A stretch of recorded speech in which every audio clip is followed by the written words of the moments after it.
Buen día a todos, mi nombre es Gonzalo Alfredo Rivera Olmedo y soy estudiante de la licenciatura en Derecho de la Universidad Virtual del Estado de Guanajuato. Mi matrícula es 2103-2885 y actualmente estoy cursando el módulo de Sociedades y Contratos Mercantiles con el profesor Alfredo Chávez Aguado. A continuación les presento mi reto número 5, aplicación práctica de la norma a los contratos mercantiles internacionales. Les pongo en contexto, el caso es el siguiente. El hospital Caminemos Juntos, ubicados en España, celebró un contrato con el laboratorio Collins & Phillips, ubicado en Nueva Zelanda.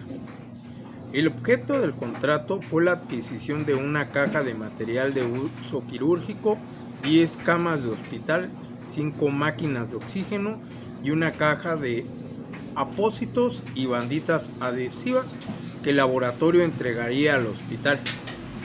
Las negociaciones se hicieron mediante intercambio de correos electrónicos y el precio pactado de la mercadería fue por la cantidad de 2 millones de pesos y culminó con la firma electrónica del contrato el día 30 de enero del 2020. Se estableció como tiempo máximo de entrega de la mercadería 3 meses. En el mes de junio del 2020, al llegar la mercadería, el personal del hospital revisa la entrega y hace las siguientes anotaciones. Se recibió una caja de material de uso quirúrgico, una caja de abatelenguas y aplicadores, 4 máquinas de oxígeno y el embalaje de 3 de las 10 camas de hospital. Estaban defectuosos. Tras analizar este caso surgen los siguientes cuestionamientos a los que le daremos respuesta. Primero, ¿qué tipo de contrato mercantil celebraron las partes? Bien, estamos ante un contrato de compraventa, ya que se realiza por el comprador que se compromete a transferir el dominio de la mercadería conforme al contrato y el comprador se obliga a pagar y a recibirlas conforme al contrato. En este caso, y considerando que las partes son de países diferentes, es un contrato de compraventa internacional. Los ordenamientos aplicables es la Convención de las Naciones Unidas sobre los contratos de compraventa internacional de mercaderías. En su artículo primero, los contratos de compraventa de mercaderías entre partes que tengan sus establecimientos en estados diferentes, cuando esos estados sean estados contratantes, y artículo 3, según el artículo 3 del mismo ordenamiento, considera el contrato de compraventa al suministro de mercadería. El contrato se puede considerar de carácter internacional. ¿Y por qué? Sí es un contrato internacional, ya que este es cuando el vendedor reside en un país diferente al del comprador. Peña Nosa S.F. Al respecto, como se puede deducir del artículo primero de la Convención de las Naciones Unidas sobre los contratos de compraventa internacional de mercaderías, es internacional cuando tengan sus establecimientos en estados diferentes. La Convención Interamericana sobre Derecho aplicable a los contratos internacionales define en su artículo primero como contratos internacionales cuando las partes residen en estados diferentes. Entonces es considerado como como contrato internacional cuando se celebre entre las partes que residen en estados totalmente diferentes. ¿Qué tipo de contrato internacional celebrado por medios electrónicos identificaste? Lucía Beatriz Scotti, en su libro Contratos Electrónicos, dice: son contratos electrónicos todos los que se celebran por medios electrónicos o telemáticos, y añade: se envía un bien físico por medio de transporte y se paga con transferencias electrónicas de dinero. El tipo de contrato es electrónico internacional. Esto debido a que ambas personas morales tienen su domicilio establecido en diferentes países. ¿Qué obligaciones corresponde a cada parte por la suscripción del contrato? En la Convención de las Naciones Unidas sobre los contratos de compraventa internacional de mercaderías, encontramos la obligación del vendedor a entregar la mercancía, transmitir la propiedad en su artículo 30. De las obligaciones del comprador serán a pagar el precio de las mercaderías y a recibirlas en las condiciones establecidas en el contrato. Artículo 53. La siguiente pregunta es: las partes no señalaron la legislación. Entonces, ¿cuál se debe de aplicar? De conformidad con la Convención Interamericana sobre Derecho aplicable a los contratos mercantiles, indica que las partes podrán elegir el ordenamiento al que se someterán. En el artículo 9 nos indica del mismo ordenamiento, nos indica de no haber elegido ordenamiento, se someterán al que tenga mayor relación, y el artículo 10 del mismo ordenamiento, cuando correspondan las normas, las costumbres y los principios del derecho comercial internacional, así como los usos y prácticas comerciales de general aceptación, con la finalidad de realizar las exigencias impuestas por la justicia y la equidad en la solución del caso concreto. Considerando que la recepción de la mercancía no fue acorde a lo que se celebró en el contrato, ¿qué opciones crees que tenga el hospital frente al contrato?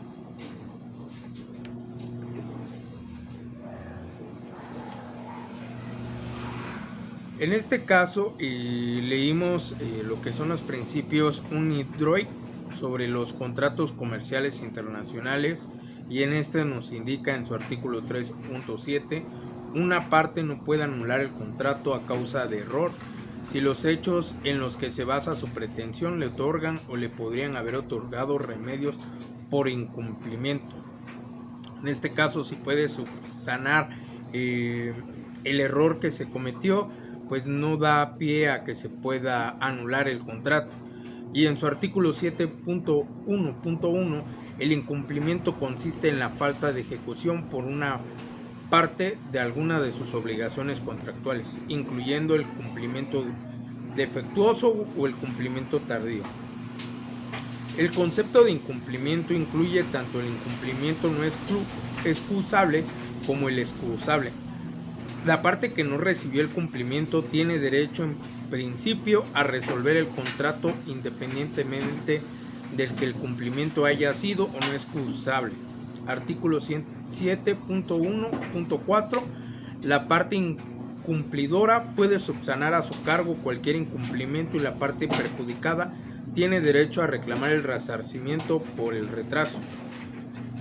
A pesar de la subsanación, la parte perjudicada conserva el derecho a reclamar el resarcimiento por el retraso y por cualquier daño causado o que no pudo ser evitado por la subsanación.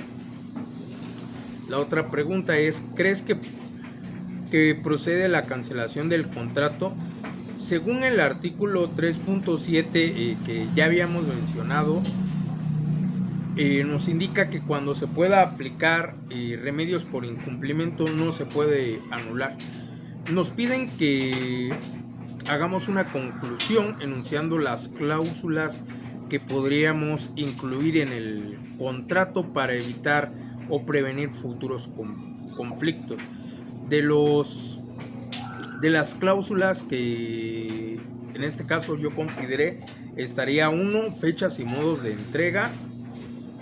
Pues básicamente sería establecer una fecha en concreto para evitarnos situaciones como la que le pasó al hospital, ¿no?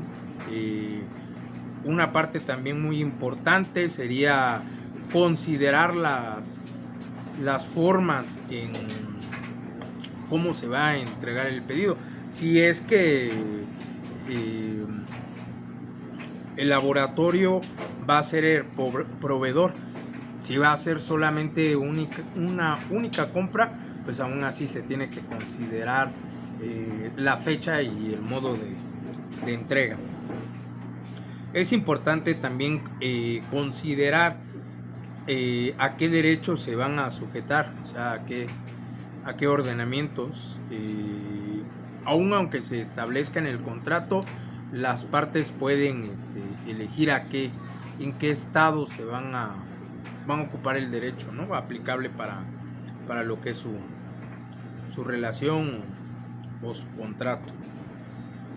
Una parte importante, considerando que las camas pueden llegar a presentar algún defecto, y considerando que hay camas eléctricas que son especiales para los hospitales, habría que considerar la garantía y si es directamente con ellos o es con algún otro proveedor, para que lo puedan hacer válido.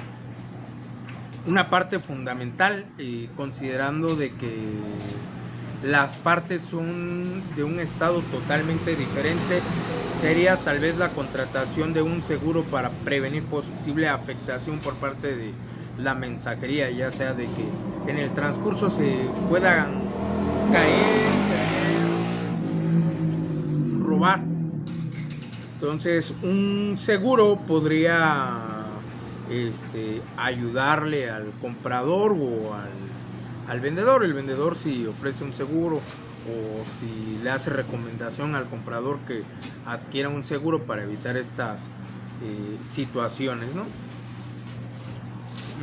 Otra cláusula que a mi forma de pensar podría ser fundamental sería indemnización en caso de cumplimiento. O sea, ¿qué pasa? ¿Qué procede si el vendedor le devuelve el dinero o si hay una sanción? Puesto a que es un negocio, pues los negocios hasta cierta forma ya tienen contemplado lo que van a hacer. Yo, por ejemplo, en caso particular, solicito material para mi negocio y si no me llega ese material, pues sí me causa una afectación, cuanto más si fuera un hospital. Y pues si estando acá cerca los tiempos nos afectan, considerando de que son en estados totalmente diferentes, la afectación es un poco mayor, ¿no? En este caso ellos tendrían tal vez que ir a buscar otro proveedor para los productos que sí podrían adquirir ahí. Las camas pues es un poquito más complicado, pero pues básicamente es lo que puedo aportar y que tengan buen día.